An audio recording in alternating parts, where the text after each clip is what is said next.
সাম্প্রদায়িক উগ্রবাদী শক্তি প্রগতির দড়িকে টেনে ধরতে চায়, কিন্তু ইতিহাস সাক্ষী দেয় সেটা কখনো পারেনি।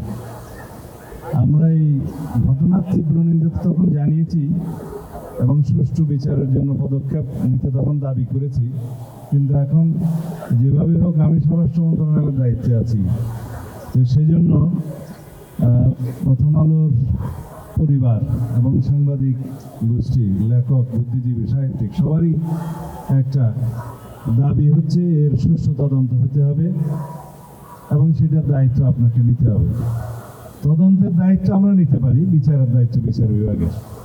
সেজন্য আমরা আমাদের সংশ্লিষ্ট কর্মকর্তা, এটা ইনভেস্টিগেট করছে এখন ডিবি, তাদেরকে নির্দেশনা দিয়েছি, কথা বলেছি, তারাও আজকে আমার সাথে আছে।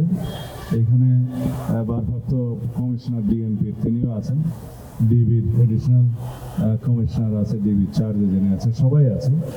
আমি তদন্তের অগ্রগতি কী সেটা জানতে চেয়েছি এবং আগামী 2 মাসের মধ্যে তদন্ত কার্যক্রম, সুষ্ঠু তদন্ত কার্যক্রম সমাপ্ত করে চার্জশিট দাখিলের জন্য নির্দেশনা দিয়েছি। তারপরে বিচারিক প্রক্রিয়া শুরু হবে, সেটা আদালতের ব্যাপার।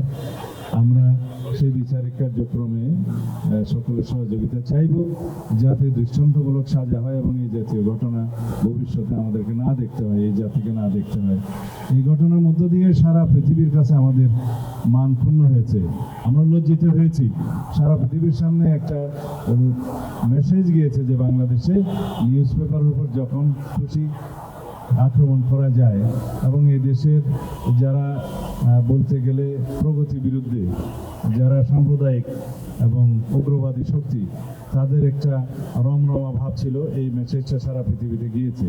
তা আমরা এর দৃষ্টান্তমূলক বিচারের মধ্য দিয়ে সারা পৃথিবীকে তার একটা মেসেজ, উল্টো মেসেজ দেব না, এইরকম কর্ম করে বাংলাদেশের অগ্রগতি, প্রগতি এবং সমাজের অগ্রযাত্রাকে থামাতে পারবে না এবং আমরা তাদেরকে রুখে দেব ইনশাআল্লাহ।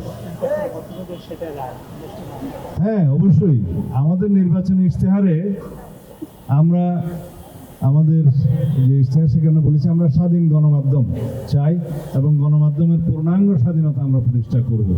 বিচার বিভাগের পূর্ণাঙ্গ স্বাধীনতা আমরা বিশ্বাসী এবং প্রতিষ্ঠা করব।